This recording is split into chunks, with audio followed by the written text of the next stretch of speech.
The relentless sun beat down on Olivia Armstrong's cracked lips as she stumbled forward, her infant daughter clutched tightly to her chest. 3 days without proper water, surviving on the moisture of cactus pulp and morning dew, had left her delirious and desperate. The Nevada desert stretched endlessly before her, a merciless expanse of sand and scrub that had already claimed her husband's life, and now threatened to take hers and their babies too. "Just a little farther, Emma," she whispered to the whimpering bundle, though in truth she had no destination, no hope beyond the next step, and the next after that. The tiny girl's cries had grown weaker throughout the day, which terrified Olivia more than her own parched throat and blistered feet. The stagecoach attack had been swift and brutal. Frank Armstrong had died defending his family, shot through the heart as Olivia fled into the desert with their 3-month-old daughter. The outlaws had taken everything: the coach, their belongings, their future in El Dorado. Now all Olivia had was the clothes on her back, her wedding ring, and her precious Emma. As the sun began its descent toward the western horizon, Olivia's vision blurred. Her knees buckled beneath her, and she sank to the ground, curling protectively around Emma. "I'm sorry, my sweet girl," she murmured, tears cutting tracks through the dust on her cheeks. "Your mama tried." The sound of hoofbeats seemed like a hallucination, at first a cruel trick of her failing senses, but then a shadow fell across her face, blocking the punishing sun. "Lord Almighty," a deep voice said from above. "You're a long way from anywhere, madam." Olivia squinted upward, making out the silhouette of a man on horseback against the blazing sky. He dismounted in one fluid motion and knelt beside her. "Please," she rasped, lifting Emma slightly. "My baby. Help my baby." The man's face came into focus as he leaned closer, weathered by sun and wind, with kind blue eyes beneath the brim of a worn Stetson. His expression softened as he took in the sight of the infant. "You're found, sweetheart," he whispered, gentle fingers touching Emma's feverish forehead. Then his gaze met Olivia's. "Both of you, I'm getting you home." He lifted them both with surprising gentleness, setting Olivia on his horse before mounting behind her. As consciousness slipped away, she felt herself supported by strong arms, her baby secure between them, as the steady rhythm of hoofbeats carried them away from death's door. When Olivia awoke, she was lying on a real bed for the first time in days. Panicked, she tried to sit up, searching for Emma. "Easy there," came that same deep voice. "Your little one's right here." The man from the desert stood nearby, cradling Emma in his arms, feeding her from a makeshift bottle. He moved closer, allowing Olivia to see that her daughter was alert, suckling eagerly. "Where am I?" Olivia asked, her voice still rough. "My ranch, about 10 miles outside of El Dorado. Name's Jacob Blackett, though most folks just call me Jake." He carefully transferred Emma to her mother's arms. "And you two are mighty lucky I found you when I did." "Olivia Armstrong," she replied. "And this is Emma. We were on the stage to El Dorado when outlaws attacked, my husband." Her voice broke. Jake nodded solemnly. "I heard about that ambush. 3 days ago, wasn't it? Sheriff's been looking for survivors." He poured water from a pitcher by the bedside. "Drink slow now. You were bad off when I found you." Olivia took small sips, savoring the cool water. "Thank you, Mr. Blackett. You saved our lives." "Jake, please, and you rest now. My housekeeper, Mrs. Hathaway, will look in on you. Tomorrow we'll get you both to the doctor in town." True to his word, the next morning Jake helped Olivia and Emma into his wagon for the journey to El Dorado. Olivia was still weak, but determined to be strong for her daughter. She studied the man who had saved them as he guided his horses along the dusty road. Jacob Blackett was tall and broad-shouldered, with sun-bronzed skin and dark hair that curled slightly at his collar. Despite his rugged appearance, He handled Emma with remarkable tenderness. El Dorado was smaller than Olivia had imagined, a typical frontier town with a main street flanked by wooden buildings. The doctor's office was beside the general store, and Jake escorted them inside with a protective hand at Olivia's elbow. Doctor Martin was a kindly older man who examined both mother and child thoroughly. Dehydration and exposure, he concluded, but you've both come through remarkably well. This little one's a fighter. Like her mama, Jake added, his eyes meeting Olivia's with an expression that made her heart skip. After the doctor's visit, Jake took them to the sheriff's office. Sheriff Callahan confirmed what Olivia already knew: her husband was dead, buried in a common grave with the other victims of the attack. The outlaws had escaped with all the passengers' belongings. "I'm sorry, Mrs. Armstrong," the sheriff said. "We're still hunting the gang, but I can't make you any promises." Olivia nodded numbly. Frank had been taking them to El Dorado to start anew after losing their farm in Ohio to drought and debt. He'd had a job waiting as a clerk in the mining company office, and they'd scraped together just enough for the journey west. Now she was alone, penniless, in a strange town with an infant to care for. "You have any family you can wire?" Sheriff Callahan asked. "No," Olivia admitted. Her parents had died years ago, and Frank's family had disowned him when he married her, the daughter of Irish immigrants they considered beneath their station. Jake cleared his throat. "Mrs. Armstrong and her daughter will stay at my ranch until she decides what she wants to do next." The sheriff raised an eyebrow but nodded. "That's mighty generous of you, Blackett." Back in the wagon, Olivia turned to Jake. "You don't need to do this. Surely there's a boarding house." "There is," he interrupted, "but you can't afford it, can you?" Olivia fell silent, embarrassed by her circumstances. "I've got plenty of room," Jake continued more gently.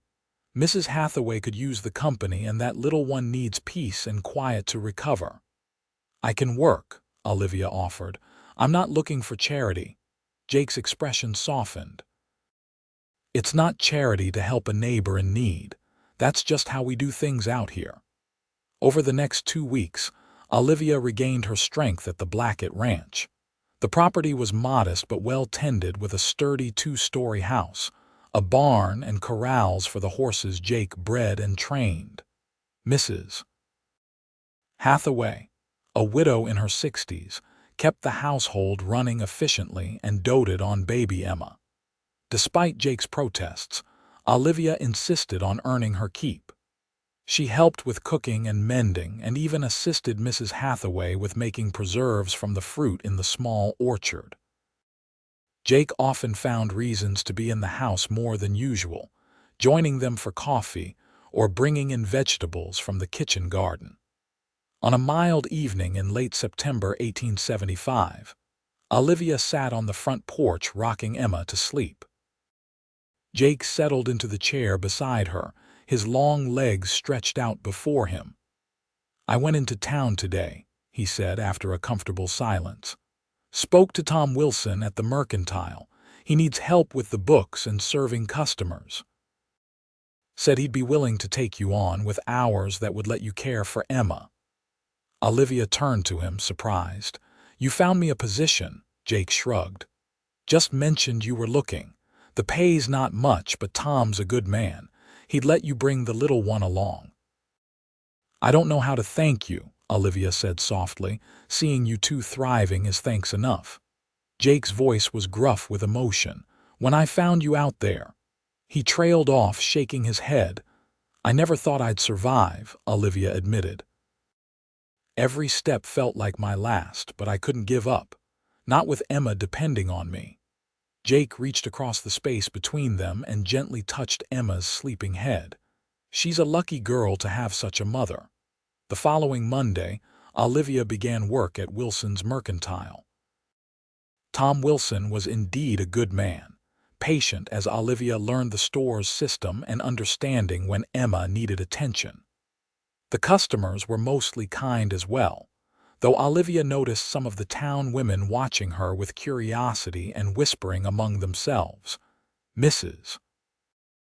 Patterson, the banker's wife, was particularly direct.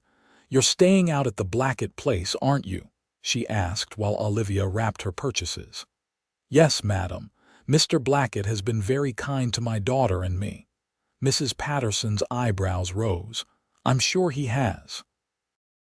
Such a handsome bachelor and so accommodating." Olivia felt her cheeks flush as she realized the implication. "It's not like that. Mr. Blackett rescued us from the desert. He's simply being neighborly." "Of course, dear." Mrs. Patterson's tone suggested she believed nothing of the sort. "Though I should mention that Reverend Thomas runs a charitable fund for widows. If you're concerned about your reputation, my reputation is intact, Mrs. Patterson," Olivia interrupted firmly. "And I'm working to support myself and my daughter, not seeking charity."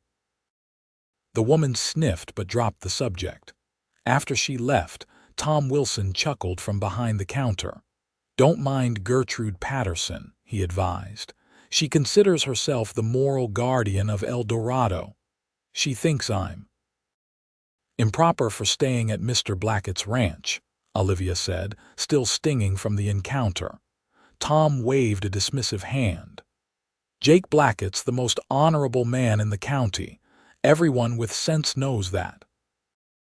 He paused, then added, "Though I'd be lying if I said folks haven't noticed the way he looks at you." Olivia busied herself with straightening a display of fabric bolts, not wanting Tom to see her blush deepen. She'd noticed those looks too, the warmth in Jake's blue eyes when they shared a joke over dinner, the way his gaze followed her movements when he thought she wasn't aware. And if she were honest with herself, she'd admit to watching him too, admiring his strength as he worked with the horses, the gentleness of his big hands when he held Emma, the rare but transformative brilliance of his smile. But it was too soon. Frank had been dead barely a month. Olivia still wore her wedding ring and mourning clothes, though the black dress was becoming threadbare from daily wear. She shouldn't be thinking of another man. That evening, Jake offered to drive her home from the mercantile. Emma was fussy, overtired from the busy day, and Olivia gratefully accepted the ride rather than walking the mile to the ranch as she had that morning. "How was your first day?" Jake asked as they traveled through the gathering dusk. "Good," Olivia replied, gently bouncing Emma. "Mr. Wilson is patient and I'm catching on quickly." Jake nodded. "Tom said as much when I stopped by this afternoon. Said you handled Mrs. Patterson with more grace than he would have."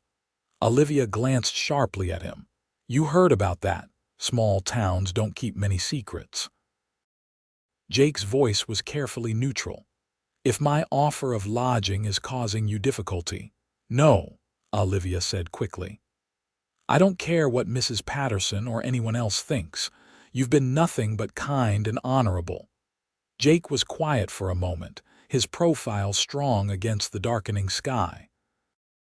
"I'm not a man who concerns himself with gossip, Olivia, but I don't want to make things harder for you." "You haven't." Olivia touched his arm briefly. "You've made everything possible for us. I'd have died out in that desert if not for you." Jake's hands tightened on the reins. "I have nightmares about finding you too late," he admitted quietly. "About what might have happened if I'd taken a different route that day." "But you didn't," Olivia said. "You found us exactly when we needed you most." As autumn progressed, Olivia settled into a routine.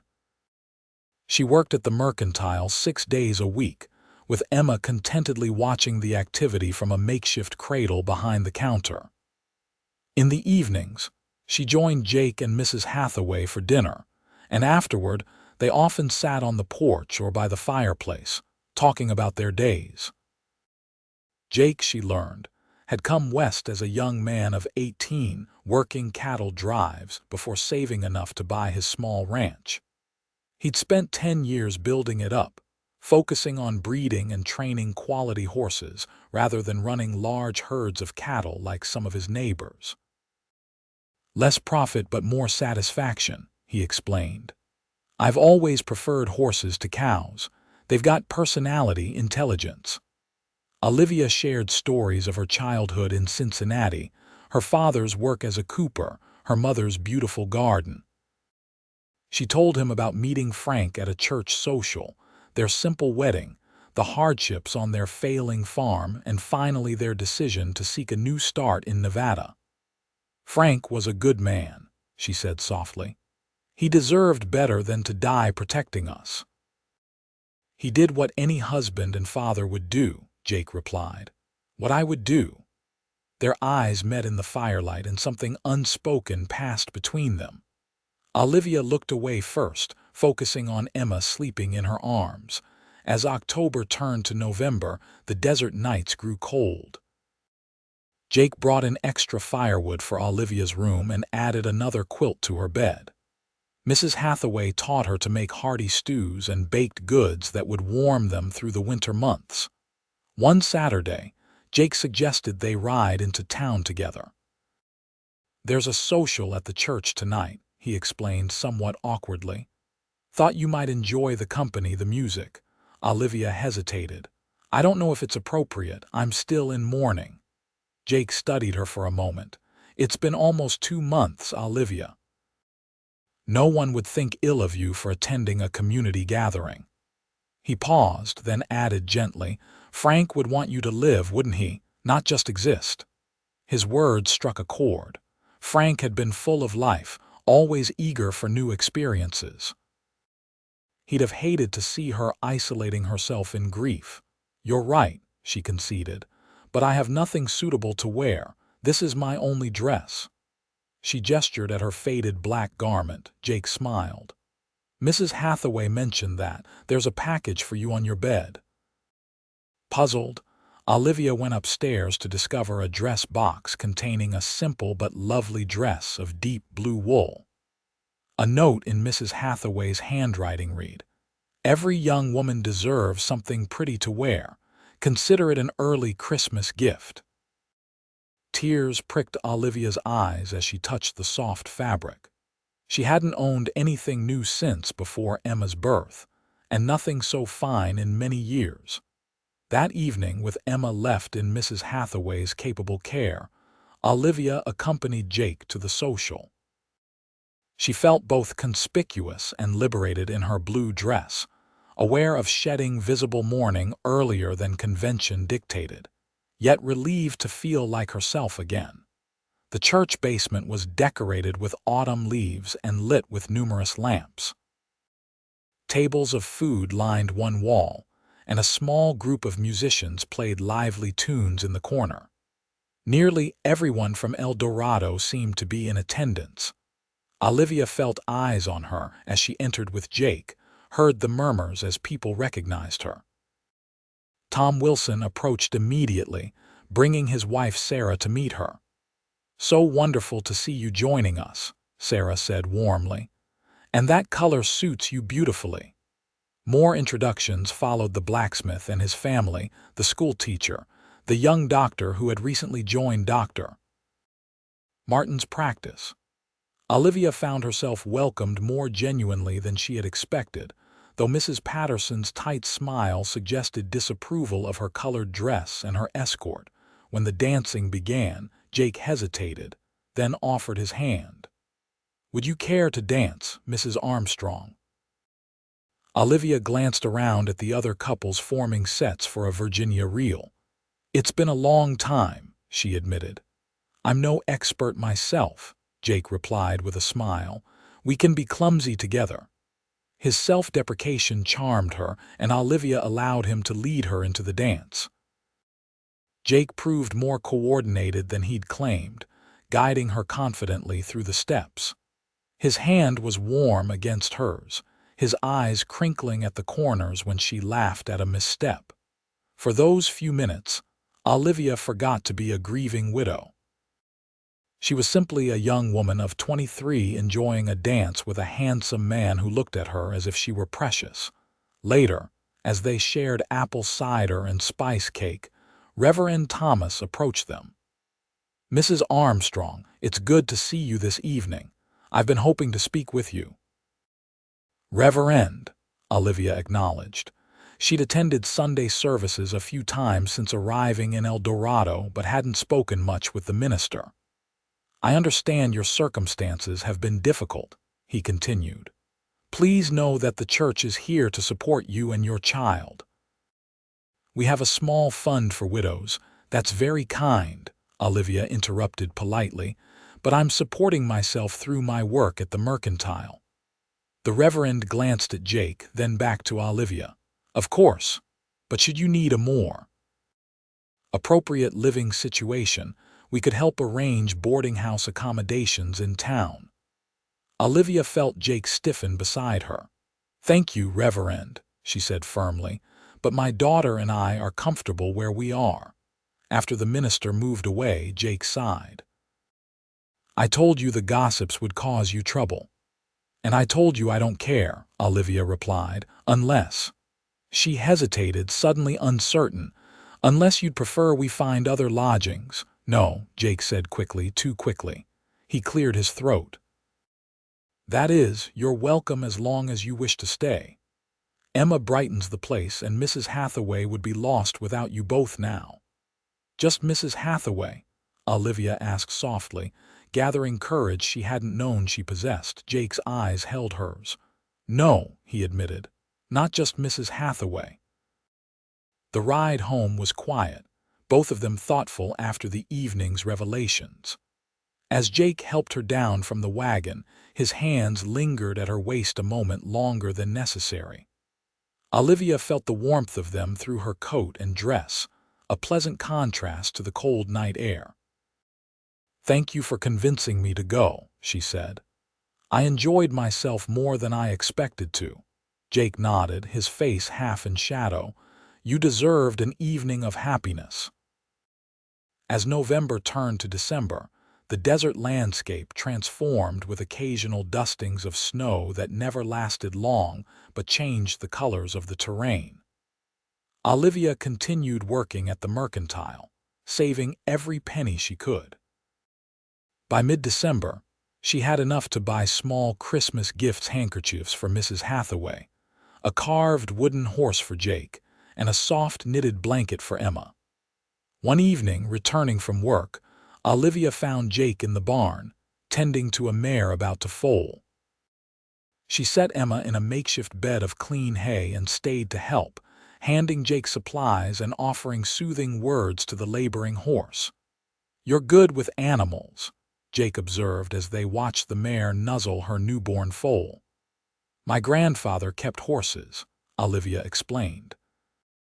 "I spent summers helping in his stables before he died." Jake smiled. "You're full of surprises, Olivia Armstrong." "Am I?" she asked, brushing hay from her skirt. "You survived the desert with an infant in your arms. You rebuilt a life from nothing in a strange town. You faced gossip with dignity." His voice softened. "And you've brought light back to this old ranch house." Olivia felt a blush rise in her cheeks. "You make me sound braver than I am." "I think you're exactly as brave as I say." Jake moved closer, close enough that she could see the flecks of gray in his blue eyes. "Olivia." The moment was interrupted by Emma's hungry cry. Olivia stepped back, flustered, and gathered her daughter. "I should get her inside." Jake nodded, disappointment evident in his expression. "Of course." Christmas Eve brought a rare snowfall that blanketed El Dorado and the surrounding countryside in white. Mrs. Hathaway outdid herself with a feast of roast goose, potatoes, and mincemeat pie. They exchanged gifts by the fire afterward, exclaiming over each small treasure. Mrs. Hathaway gave Olivia a hand-sewn nightgown and robe, and a tiny stuffed rabbit for Emma. Jake's gift to Olivia was a silver locket containing a small photograph of Emma that he had somehow arranged to have taken when they were in town. "It's beautiful," Olivia whispered, touching the delicate heart-shaped pendant. But how the photographer owed me a favor, Jake explained, looking pleased at her reaction. I thought you should have something to keep her close to your heart, even when she grows too big to carry. Olivia impulsively leaned forward and kissed his cheek. Thank you. It's perfect. Later, after Mrs. Hathaway had retired and Emma was asleep in her cradle, Jake and Olivia sat by the fire, watching the flames dance. Outside, the snow fell silently, insulating the house in a peaceful cocoon. I have a confession to make, Jake said suddenly. Olivia turned to him, curious. What is it? Jake stared into the fire, his profile strong and serious. I didn't just happen to be riding through that part of the desert when I found you. What do you mean? After the stagecoach robbery, there were rumors that a woman and baby had escaped into the desert. The sheriff organized search parties, but after 2 days, most gave up. Jake's hands tightened on the arms of his chair. I couldn't. I kept searching because I couldn't bear the thought of, he broke off, swallowing hard. You were looking for us specifically, Olivia realized, touched beyond words. Jake nodded. I rode for hours each day, following any sign I could find. By the 3rd day, I was losing hope. His voice grew husky with emotion. And then I saw you, holding Emma so tightly even though you'd collapsed from exhaustion. You never told me, Olivia whispered. I didn't want you to feel obligated in any way. Jake finally looked at her directly. But tonight, I need you to understand something. Finding you wasn't chance or luck. I was meant to find you, Olivia. The intensity in his eyes made her heart race. Jake, I know it's too soon, he continued quickly. I know you're still healing. But I need you to know that whenever you're ready, if you're ever ready, I'll be here. Olivia sat very still, absorbing his words. The fire crackled in the silence between them, casting golden light across the room. Frank will always be Emma's father, she said finally. I'll always honor his memory. As you should, Jake agreed solemnly, but he wouldn't want us to be alone. Olivia took a deep breath. And I don't want to be alone anymore, Jake. Jake moved from his chair to kneel beside hers, taking her hands in his. What are you saying, Olivia? I'm saying that I wasn't just meant to be found by you. I think I was meant to find you too. Jake's face transformed with hope. Slowly, giving her every chance to pull away, he leaned forward and pressed his lips to hers. The kiss was gentle, questioning at first, then deepening as Olivia responded. His hand came up to cradle her cheek, and she felt tears on her lashes, not tears of grief this time, but of a new beginning. When they finally parted, Jake rested his forehead against hers. I've wanted to do that since the first time I saw you smile. Olivia laughed softly. Even when I was covered in desert dust and half dead. Even then, he assured her, kissing her again briefly. You were the strongest, most beautiful woman I'd ever seen. As winter gave way to spring, Olivia and Jake's relationship blossomed. They were careful, respectful of Olivia's widowhood and mindful of the town's potential reaction. But among the 3 adults at the ranch, there was no pretense about the love growing between them. Emma thrived in the stable environment, reaching all her milestones and developing a special attachment to Jake, who delighted in her every achievement. By April, she was pulling herself up on furniture and babbling constantly. Da da da, she repeated one evening as Jake entered the kitchen after finishing his chores. Jake froze, looking stricken. He glanced at Olivia, who had also heard the baby's chatter. I'm sorry, he said quickly. I haven't encouraged that. I would never try to replace Jake, Olivia interrupted gently. She's just making sounds, but even if she wasn't. She hesitated, then continued. You're the only father she knows, the only father she's likely to remember. Jake knelt beside Emma's play blanket, his expression somber. Your real daddy was a brave man, little one. He loved you very much. Emma reached for him, untroubled by the adult's complex emotions. Da da da. Olivia watched as Jake gathered the baby into his arms, his big hands gentle and sure. In that moment, she knew with absolute certainty that she had made the right choice in opening her heart to this man. That night, after Emma was asleep, Olivia sought Jake out on the porch. He was sitting in his usual chair, smoking a rare evening pipe and gazing at the stars. "I've been thinking," she said, settling beside him. Jake turned to her, the pipe's cherry glow illuminating his face. "About what? About us. About Emma. About the future." Olivia took a deep breath. "I think it's time for me to look for our own place in town." Jake's expression fell. "You want to leave?" "No," Olivia said quickly. "That's the last thing I want. But we can't continue like this indefinitely, living under the same roof, loving each other but keeping a proper distance." Understanding dawned in Jake's eyes. He set aside his pipe and took her hands. "What are you suggesting, Olivia?" "I'm suggesting that if a certain rancher I know were to properly court a certain widow, and if that courtship were to lead where I think we both want it to lead." She smiled shyly. "Then there would be no need for separate households at all." Jake's face lit with a smile that took her breath away. "Olivia Armstrong, are you proposing to me?" "I'm proposing that you consider proposing to me," she clarified, laughing. "When the time is right." Jake lifted her hand to his lips. "The time has been right since Christmas, as far as I'm concerned." "Then don't wait too long," Olivia advised, leaning forward to kiss him under the Nevada stars. Jake didn't wait long at all. The following Sunday, after church services, he asked Olivia to walk with him while Mrs. Hathaway watched Emma. He led her to the town's small park, where spring wildflowers were beginning to bloom.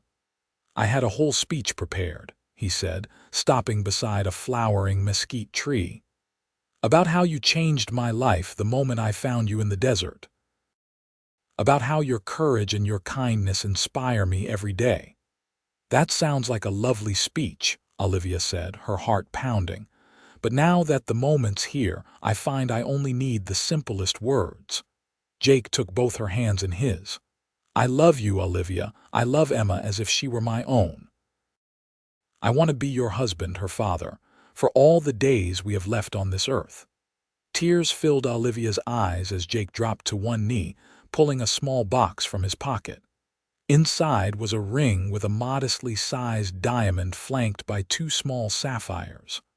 "Olivia Armstrong, will you marry me?" "Yes," she answered without hesitation. "With all my heart, yes." The news of their engagement spread quickly through El Dorado. Most townspeople received it warmly, having witnessed the respectful way Jake had cared for the widow and her child. Even Mrs. Patterson could find little to criticize in the proper courtship and engagement. They set the wedding date for June 1876, giving sufficient time for Olivia's period of mourning to be considered complete by even the strictest standards. Mrs. Hathaway threw herself into preparations, planning a menu and helping Olivia sew a new dress of ivory silk purchased from the mercantile. One evening in late May, as they sat on the porch watching the sunset, Jake broached a subject that had clearly been on his mind. "I've been thinking about Emma," he began. Olivia looked up from her sewing. "What about her? When we're married, I'd like to adopt her legally, make her my daughter in the eyes of the law as well as in my heart." Jake looked uncertain. "If that's something you would want." Olivia set aside her work and moved to sit on the arm of his chair, wrapping an arm around his shoulders. "I can think of nothing I want more. Emma could have no better father." "She'll know about Frank," Jake promised. "When she's old enough, we'll tell her about the brave man who gave his life to save hers. And about the equally brave man who found us in the desert and brought us home," Olivia added, pressing a kiss to his temple. The wedding day dawned clear and bright, with a gentle breeze keeping the June heat at bay. The ceremony was held in the El Dorado Church, with nearly the entire town in attendance. Emma, now 10 months old and recently walking her first wobbly steps, served as an unofficial flower girl in Mrs. Hathaway's arms. Olivia wore her ivory silk dress, her hair arranged in soft curls beneath a lace veil that Mrs. Wilson had loaned her. But her most precious accessory was the locket Jake had given her for Christmas, containing Emma's picture. Jake waited at the altar in a new black suit, his usually unruly hair neatly combed, his face solemn until Olivia appeared at the back of the church. Then he broke into a smile so joyful it brought tears to her eyes. Reverend Thomas performed the ceremony, his earlier reservations apparently forgotten as he pronounced them husband and wife. "What God has joined together, let no man put asunder," he intoned, before adding with a smile, "You may kiss your bride, Mr. Blackett." Jake did so with enthusiasm, to the appreciative chuckles and applause of their neighbors and friends. The celebration afterward was held at the ranch, with tables set up in the yard under flowering trees. There was music and dancing, and a feast that showcased Mrs. Hathaway's finest cooking. As the afternoon lengthened into evening, Olivia found a moment to slip away to the porch, needing a brief respite from the festivities. Jake found her there a few minutes later. "Are you all right?" he asked, concern in his voice. Olivia smiled reassuringly. "More than all right." Just taking a moment to absorb it all. She looked out at the land that was now truly her home, at the distant mountains purple in the evening light. "A year ago, I never could have imagined this life." Jake stepped behind her, wrapping his arms around her waist, having second thoughts. He teased gently. "Not one," Olivia assured him, leaning back against his chest. "I was just thinking about how life can change so completely, so quickly. One day I was wandering the desert, certain Emma and I would die there, and then you found us." "I'll always find you," Jake promised, his breath warm against her hair. "Wherever you go, whatever happens, I'll always find you, Olivia Blackett." Her new name on his lips sent a thrill through her. "I like the sound of that." "So do I," Jake agreed, turning her in his arms for a kiss that promised all the passion they would soon share as husband and wife. Life as Mrs. Blackett suited Olivia. She continued working at the mercantile part-time while also taking on more responsibilities at the ranch. Jake formally adopted Emma, who quickly became Daddy's girl, following him around the property and demanding horse rides at every opportunity. In the spring of 1877, Olivia discovered she was expecting their first child together. Jake was overjoyed, lifting her off her feet and spinning her around when she told him the news. "Careful," she laughed. "I'm in a delicate condition, remember?" "You're the strongest woman I know," Jake replied, setting her down gently. "But I'll be careful with you anyway, my love." Emma, now nearly 2, didn't quite understand what it meant that a baby was coming, but she patted Olivia's still flat stomach with interest when they explained it to her. The pregnancy progressed smoothly through the summer and fall. By Christmas, Olivia was heavily pregnant, her movements slowed but her spirits high as they celebrated the holiday with Mrs. Hathaway and Emma, who was enchanted by the decorations and presents. On a snowy January morning in 1878, Olivia went into labor. Jake sent for the doctor and then paced anxiously while Mrs. Hathaway attended Olivia and kept Emma occupied. After 6 hours of labor, Olivia delivered a healthy son. Dr. Martin cleaned and wrapped the infant before placing him in his mother's arms. "He's perfect," Olivia whispered, counting tiny fingers and toes. Jake sat beside her on the bed, his face awestruck as he gazed at his son. "He's beautiful, like his mother." They named him Daniel Frank Blackett, honoring both Jake's father and Emma's birth father. Daniel had Jake's blue eyes and a thatch of dark hair that promised to be as unruly as his father's. Emma was initially skeptical of the small, noisy newcomer, but quickly assumed the role of protective big sister. "My baby," she declared, carefully patting Daniel's head under her parents' watchful eyes. As winter gave way to spring, the Blackett family settled into their new rhythm. The ranch prospered, with Jake's horses increasingly sought after throughout the territory. Olivia's garden flourished, providing fresh vegetables and flowers for their table. In the evenings, they would often sit on the porch, Emma playing at their feet while Daniel nursed or slept in Olivia's arms. They would watch the sunset paint the desert in shades of gold and purple, the beauty of their surroundings a daily reminder of both the harshness and the generosity of the land that had brought them together. "You ever think about that day?" Jake asked one such evening. "When I found you in the desert," Olivia looked up from Daniel's peaceful face. "Often. It was the worst and best day of my life." Jake raised an eyebrow. "How could it be both?" "It was the day I had lost all hope," Olivia explained. "When I thought Emma and I would die alone in that wasteland." She reached for his hand. "And then you appeared like an answer to a prayer I was too exhausted to even make." Jake brought her hand to his lips. "I thank God every day that I was in the right place at the right time." "It wasn't chance," Olivia said with certainty. "It was destiny." As the years passed, the Blackett family continued to grow and thrive. In 1880 they welcomed another daughter, Sarah Jane, a lively girl with Olivia's auburn hair and determined nature. 2 years later, their family was completed with the birth of twins, Matthew and Michael, who kept everyone on their toes with their identical appearances and mischievous dispositions. Emma, now 8 years old in 1883, was a thoughtful, responsible girl who excelled in school and showed a natural gift with the horses. She knew the truth about her birth father, a man she honored in her prayers but couldn't remember. Jake was Papa to her, the only father she had ever known, and their bond was unshakable.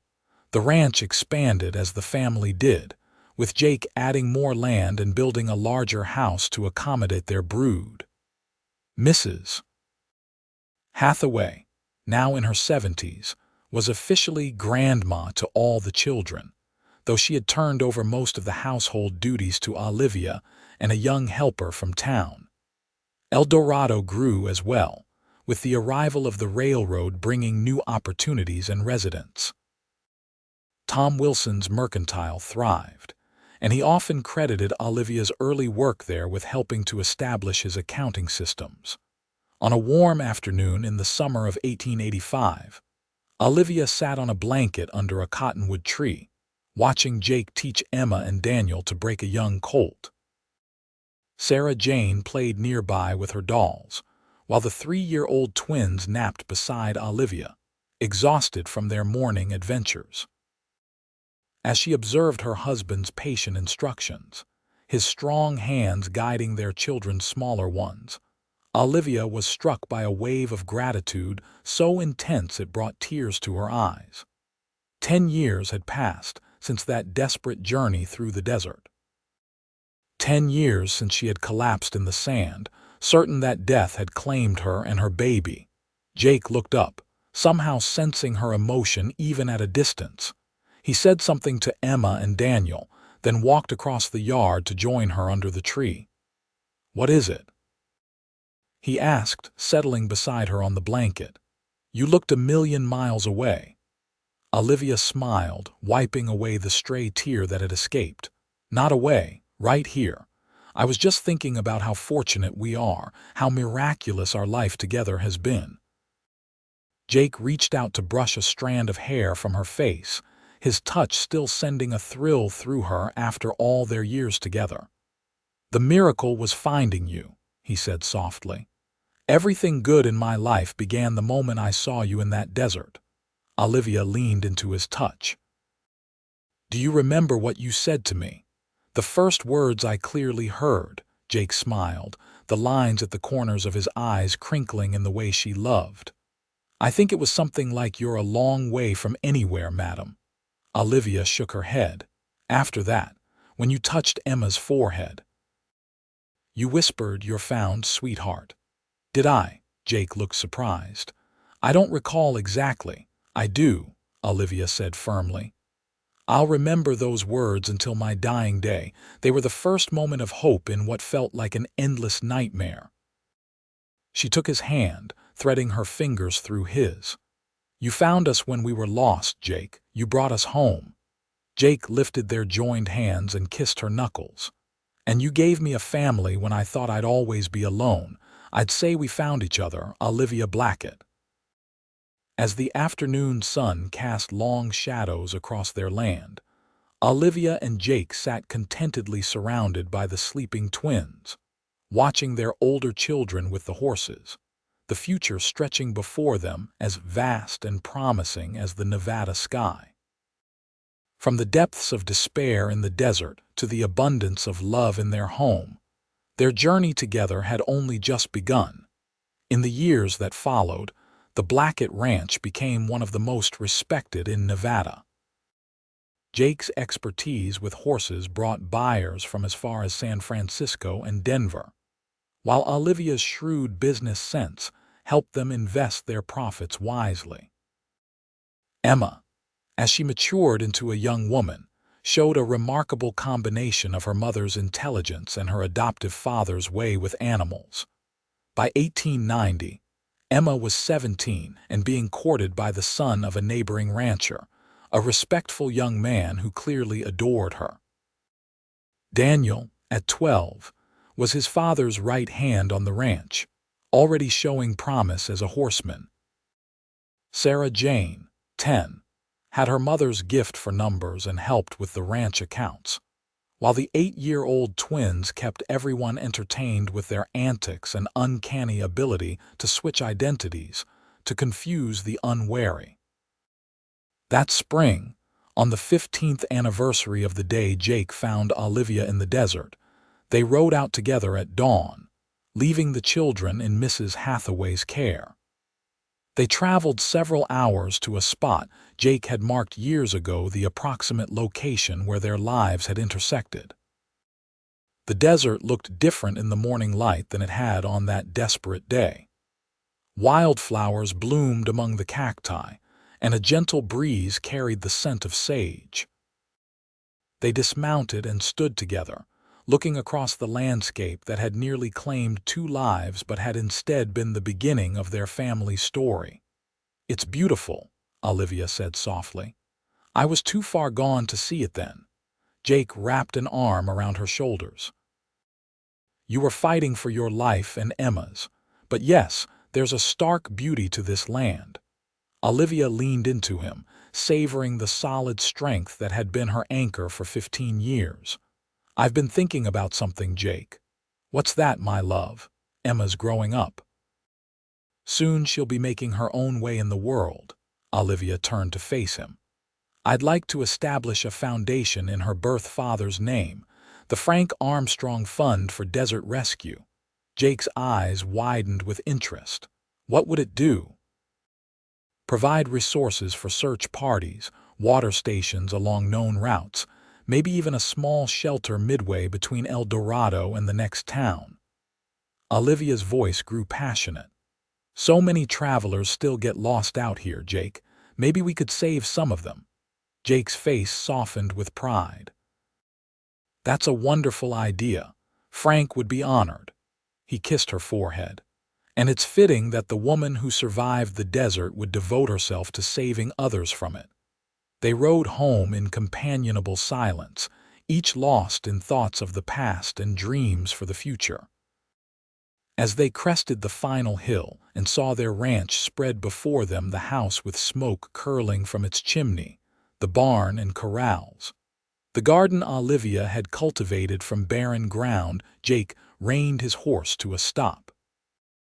I don't say it enough, he said, his voice rough with emotion, but I love you, Olivia Blackett, more today than yesterday and not as much as I will tomorrow.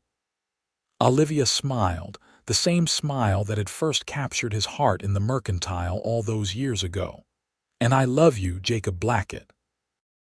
The man who found me when I was lost, who gave me a home when I had nothing, who loves my children as his own. Our children, Jake corrected gently.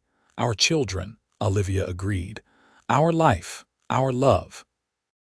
They rode the rest of the way home together, side by side as they had been for 15 years, and would be for all the years to come. The rancher who had followed his heart into the desert, and the woman who had found the strength to survive until he arrived.